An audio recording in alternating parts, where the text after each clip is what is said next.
पाकिस्तान के लिए देश की जासूसी करने वाले कासिम की गिरफ्तारी के बाद पूछताछ में कई बड़े खुलासे हो रहे हैं।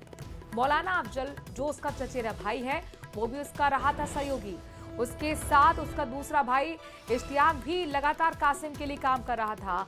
इश्तियाक हमेशा कासिम के साथ रहता था। अब कासिम का सगा भाई हसीन, चचेरा भाई मौलाना अफजल और इश्तियाक तीनों ही फरार बताए जा रहे हैं, जिनकी तलाश यहां पर लगातार सुरक्षा एजेंसियां कर रही हैं। तो बड़ी खबर आपको हम बता रहे हैं, डीग से है और इस बड़ी खबर को लेकर नया अपडेट सामने आया है। दरअसल कासिम जो कि जासूसी के आरोप में गिरफ्तार किया गया है, उससे पूछताछ में कई बड़े खुलासे हुए।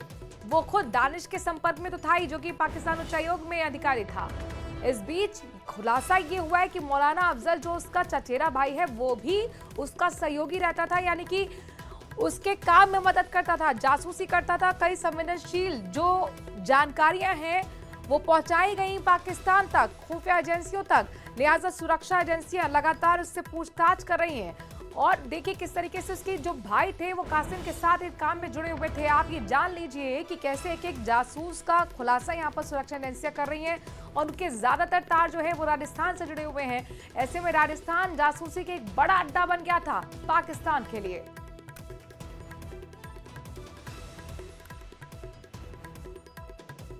दीपक हमारे संवाददाता इस खबर पर ज्यादा जानकारी के साथ जुड़ गए हैं। दीपक, मान लिया जाए कि मतलब इसके चचेरे भाई और भी भाई जो हैं वो उसके साथ काम में लगे हुए थे, आपके परिवार के हर सदस्य से पूछताछ होगी, कौन कौन है रडार पर? दीपक देखिए, बिल्कुल जिस तरह से लगातार खबरें सामने आ रही थी कि पूछताछ जो हो रही थी कासिम से, उसमें ये निकल करके आ रहा था कि इसका जो नेटवर्क है वो काफी बड़ा था और इसको टास्क दिया गया था कि ये अपने साथ और भी लोगों को जोड़े। तो सबसे पहले कासिम ने अपना जो सहयोगी था, भाई था, वो 2400 घंटे इसके साथ रहता था। इश्तियाक उसका नाम था, हमेशा इसके साथ हर चीज में भाग लेता था। उसका जो नाम सामने आया वो फरार है। उसके बाद इसका जो सगा भाई था हसीन, वो भी फरार है और एक और इसका जो चचेरा भाई है मौलाना अफजल, वो भी फरार है। तो ये शक की जो सुई है वो लगातार यहाँ अटक रही है कि जब कासिम को गिरफ्तार किया गया तो इसके जो परिवार के लोग थे वो लगातार वहां से फरार हो गए। घर में पूरी तरह सन्नाटा पसरा हुआ है और अब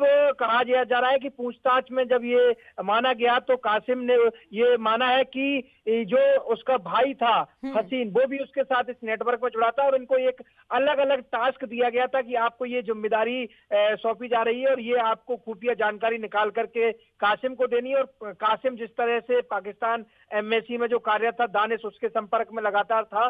तो ये कहीं ना कहीं एक जो नेटवर्क था जो पाकिस्तान के लिए जासूसी कर रहा था। दीपक हालांकि मोबाइल से इसने डेटा भी डिलीट किया, लेकिन उसके बावजूद भी हमारे खुफिया एजेंसी हैं उसको रिकवर करने का काम भी कर रही हैं और इसीलिए जो खुलासे हैं वो बहुत महत्वपूर्ण हो जाते हैं पूछताछ में। ये बताइए कब से जासूसी के काम में लगे हुए थे सभी भाई?